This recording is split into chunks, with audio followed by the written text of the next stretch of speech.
Hello my gorgeous YouTube fam. Today we are going to be creating this gorgeous red rose bouquet. I mean, how stunning is that? And why the hell would you not like to learn how to make that?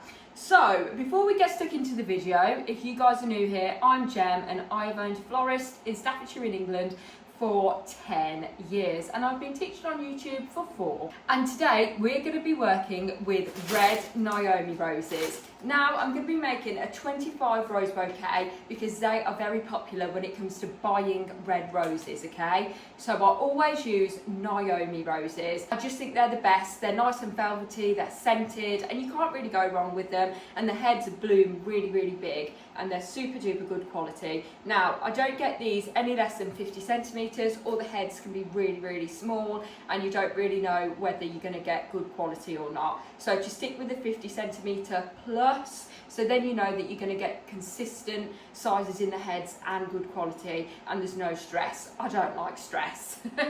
So anyway, these red Naomi roses today, they're 85p without the VAT. So please do remember to put the VAT onto your stems of roses. No matter what your tax is in your country, you need to add that on and then times it by your markup. So for example, if you have a 2 times markup, times that by 2, and then if you're VAT registered, you need to then add the VAT onto that as well. But we do go more in depth into pricing in my subscription academy, okay? So I'll link that down below if you want to become a member and become a floral superstar.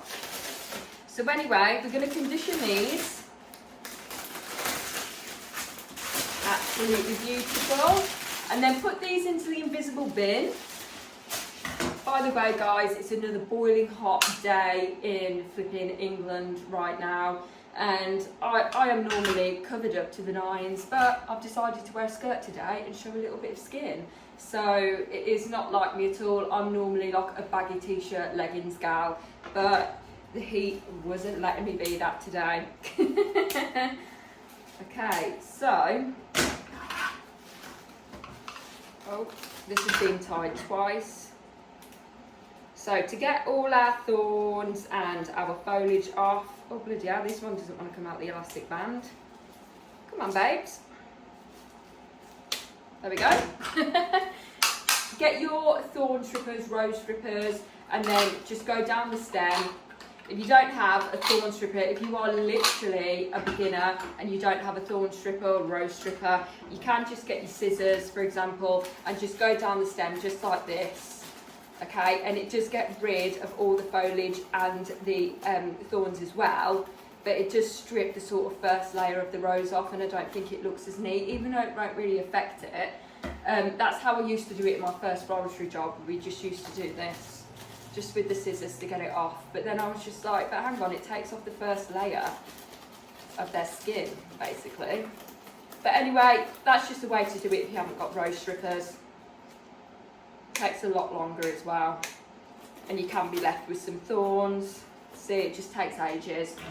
So rose strippers are definitely my safe bet. Do make sure, I say these in my in-person one-to-ones as well, to keep a tight grip at the top of the rose and then go down with the rose stripper, because if you hold this loose and you get to an end where you're really stuck, there's like a knobbly bit on the rose, and if your hand is sort of not tight on there, your hand will then go up and then dehead the rose, and there's absolutely nothing you can do because it won't get a water source. You can't really wire it, like, because it's just going to die. So unless you're putting it in, unless you can wire it as a buttonhole or wire it in some funeral work that's going out on that day, that's absolutely fine. But 9 times out of 10, you're going to have to chuck that rose head away, and that's not what we want, because that's basically chucking profit in the bin, isn't it?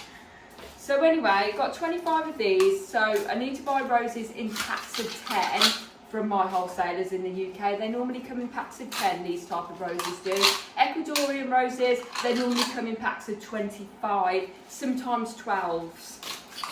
But to be honest, if I'm working with Ecuadorian roses, they're my premium bouquets, so they're going to be bigger anyway and require like at least 20 roses in there. So then that's all good. So I always do recommend to get Ecuadorian roses. So the Ecuadorian rose in red roses is Freedom. They're really good for reflexing, to be honest. They don't really have a scent in my opinion, and they're not really like got that luxe sort of sparkle as Naomi do. Okay, so these are my absolute favourite.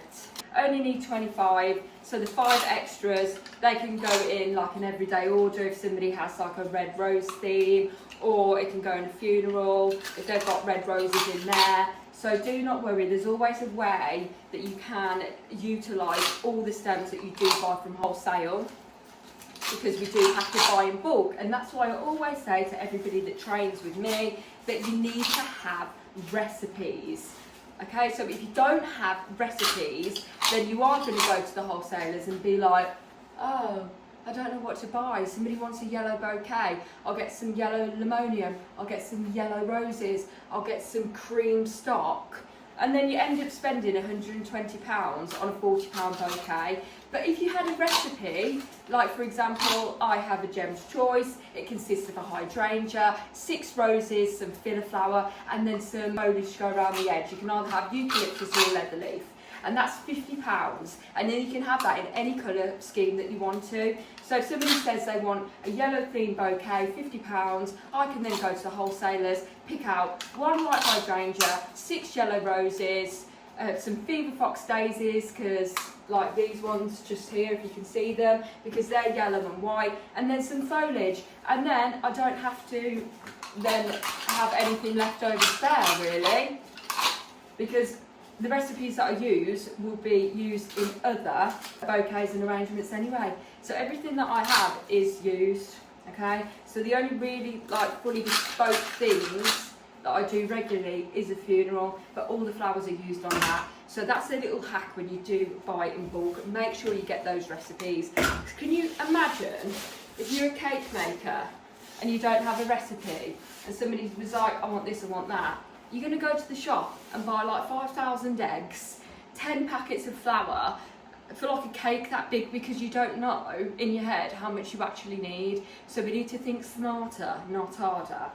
Okay, then as we always do, we need to take the guard petals off the roses. So any of the roses on the outside that look a bit like, oh, they're a bit green, they're a bit brown, then we just have to take those off.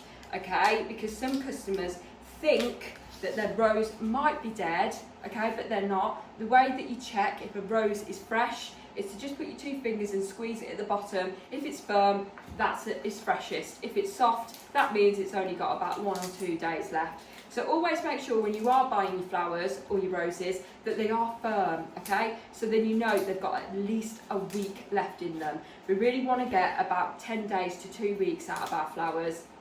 And the way that I achieve this is to put them in lukewarm water and make sure they're conditioned properly. Put good care instructions in there. Make sure that they read the care instructions. If they don't, then it's on them and it's not our fault and nobody can complain. So I'm just going to just take the guard petals off all of these. And then we are also going to be using gold leather leaf. To be honest, gold leather leaf isn't my favourite at the moment. I am really preferring Cinerea eucalyptus to edge the bouquets. I think it just creates more of an impact, especially in the bigger ones. And they just look a bit more classy and they're more popular at the moment. Like I've had so many like messages saying, oh, I love it's refreshing that you're using like natural and it still looks as beautiful. I did make in my previous video one with a silver leather leaf edge. OMG, I absolutely love that one. So I'm not saying that I'm going to stop spraying my foliage, because I'm not. I'm a modern florist at the end of the day and we love spraying things. It just makes impact, it makes value. It's just absolutely delish. I don't even know why I just said delish. I don't normally say that word, but it just came to my head. My best friend Leah always says delicious. So that's probably where I just got that from. I've got the fan on, like full blast, and it's the Dyson one, so it's like meant to put really cold air out. When I tell you it is not working, it is not working. And us in the UK, I always say we're not equipped for these hot times of year, because not everybody can afford or has aircon units in their house. so it's really, really difficult. So I've just basically got a fan in my room. I've put it right by my bed, and the only way that I can actually sleep at night is if it's literally here on my face. But we always do this. Us Brits are always complaining when it's hot because we are just not equipped. Might have to get on Amazon and get like an aircon unit, like a portable one. I did have one of those, but I had to put ice in it, and it was just a faff at the end of the day. 1, 2, 3, 4, 5. Okay, so I'm not using these 5, so they can go there just for the time being, and then I shall go and get my leather leaf now and stop chatting your head off. So, as I always do, I start with the spiraling technique where I put my hand halfway down the rose so that we do have room up here to let all the roses spiral around. If we had it up here, they'd all be really compact. So to make sure there's room and air and space to actually do our designs, and it is a lot easier if we hold our hand halfway down the stem. Then we keep our index finger and thumb onto the stem, open our 3 other fingers, go in at an angle like this, and then twist. This hand shouldn't move. It should only move when you twist it like that. It should only do clockwork turns. It shouldn't go up here, down here. Keep it exactly where it is, and then you will always get that perfect spiral. Okay, so put it in, make sure all the roses are level. I never do rose bouquets in a dome shape because they look smaller. So I keep them straight and flat. So as I'm going along, making sure all the heads are exactly the same level each other, so they're flat. So just think they're being put on the table and they're flat. Don't do that though, do not put them onto the table, because when I say that I did that as a beginner and then the next day all the petals would be black. Okay, so they don't like to be put down on the table, especially directly onto the table, because sometimes if you are making massive rose bouquets, it is difficult not to just pop it down and then add more, because it sometimes is humanly impossible for one person to make 100 red rose bouquet just holding it. Okay, so again, if you want a more in-depth tutorial on this, please check out our monthly subscription with our membership, which is down in the description below. There is so much more tutorials on there, in-depth, lives every single month. There's a flower forum on there where you get to connect with other florists at exactly the same pace as you. You get to speak to me, I answer all your questions, and yeah, it's just a lovely community that we've built, and we've become a tribe, and I absolutely love it. And we're all from around the world, and we're always helping each other. And then we understand as well what we can get in different countries, what we can't get in different countries, how do we acquire different things. And then we learn each other's sort of styles, techniques, and it's honestly, like, I learn something every day from there as well. So it's always constantly learning, and I absolutely flipping love it. It's honestly great. Okay, so then I've actually sprayed 7 leather leaves gold, but I do usually use 6. It's just in case one of them like breaks. So I've got 1 as a backup. Now, when I do put the foliage into the bouquet, I put it in at an angle again, and then I like the bottom of my foliage, so where the units end, to sit at the binding point. Okay, so the leather leaf's not out here like this, because I don't know, I just think that a little bit of gold accent is better than it just always like sticking out.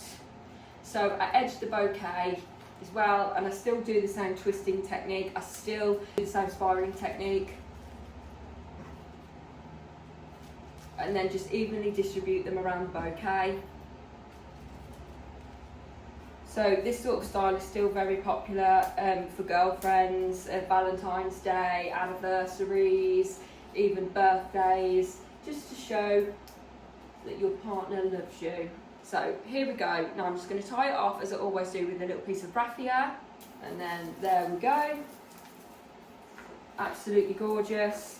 Then what I do, I use my Korean wrap to wrap the bouquet, which are just here. Yes, honey. Okay, so I call this my standard Korean wrap. There is actually a tutorial on wrapping techniques on YouTube. There's way more on the Academy as well. But let's just wrap her. So what I do, I turn the bouquet upside down. I put the cellophane, the end of the cellophane to the binding point, and then just sellotape it all on. And this is the only way really that you can get Korean cellophane to sort of just stay on the bouquet, because you do have to use so many units. So I think I've got 5 sheets here. It will only really take 4, but I do make 5 just in case. Because I hate it when I'm just like, oh, I don't have enough, and then I have to go back to what I just did before. So I like to always have too many than too little.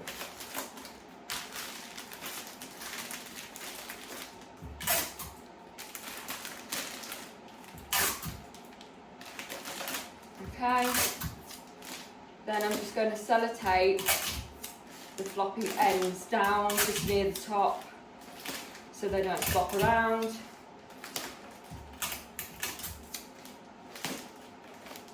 Okay, then I'm going to have a look. I'm going to make sure I'm happy with it. I'm going to pull the bouquet up a little bit more so it's more flowers and flipping wrapping. I'm going to do my last minute titivations, make sure the foliage is nice and distributed, because things do move when you are wrapping it and moving it about, so don't worry, okay? So I'm just going to move my roses up a little bit, making sure they are all flat so that the bouquet looks a lot bigger. Okay, make sure that there's also room and space for them to grow, because these beauties are going to become double the size, if not bigger, okay? So then again, I'm just going to tie a little bit of raffia just to secure that.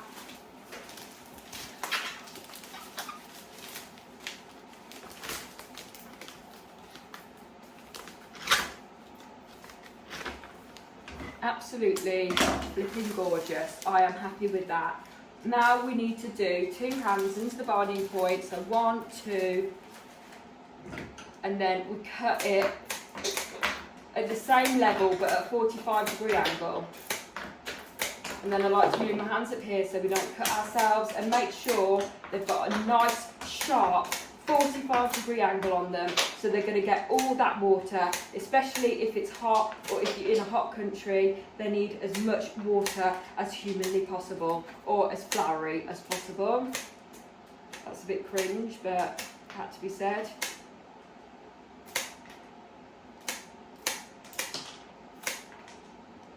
Okay, so I'm making sure all my stems are level with each other. So when I put them down, there's not one sticking out, and then the rose will come up here. So they're all going to stay like that.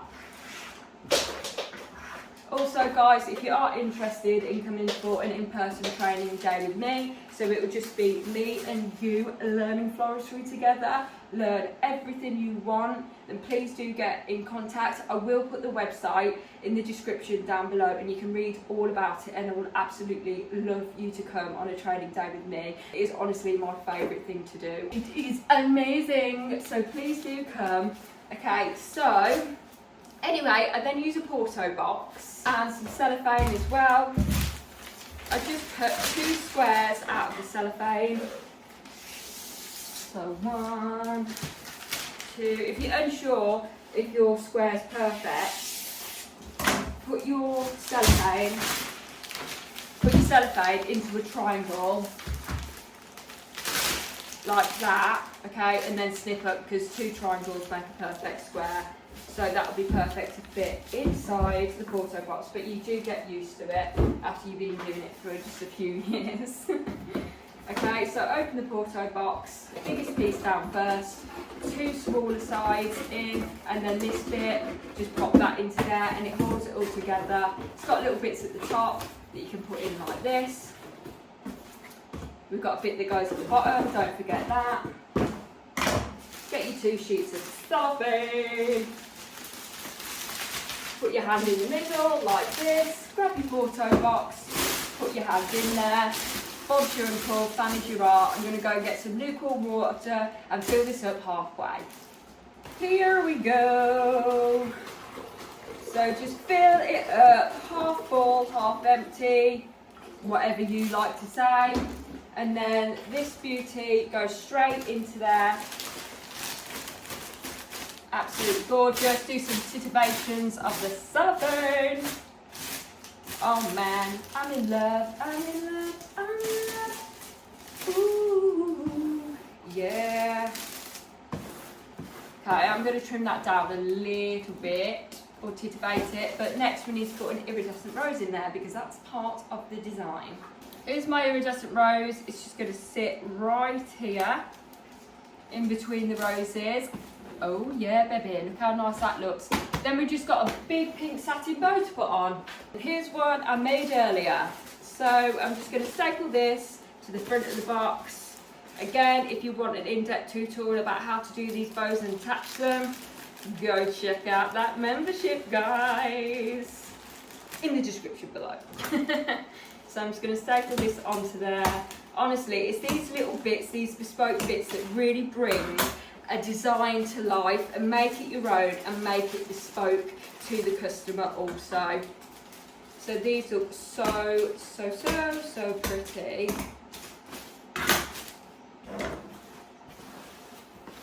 How flipping gorgeous. Wouldn't you just be delighted to get these? Anyway, should we go and do a close-up? Here we go, guys. How stunning is she? Look at that big bow. It brings drama, makes the bouquet look longer, bigger. Look at the value of that. I am honestly obsessed. And to be honest, red roses aren't my favourite, but I absolutely love this bouquet. I love wrapping them in pink as well. It's just dead girly and nice, isn't it? It matches my top today as well. So anyway, guys, please remember to check out, if you did want to learn more, membership down in the description. Also, if you wanted to come and train with me, which I would love to meet you, then please do check out our website for details and inquire through there if that does tickle your fancy. Anyway, guys, I can't wait to hear from you, and I hope this was super duper helpful, and I'll see you in the next one.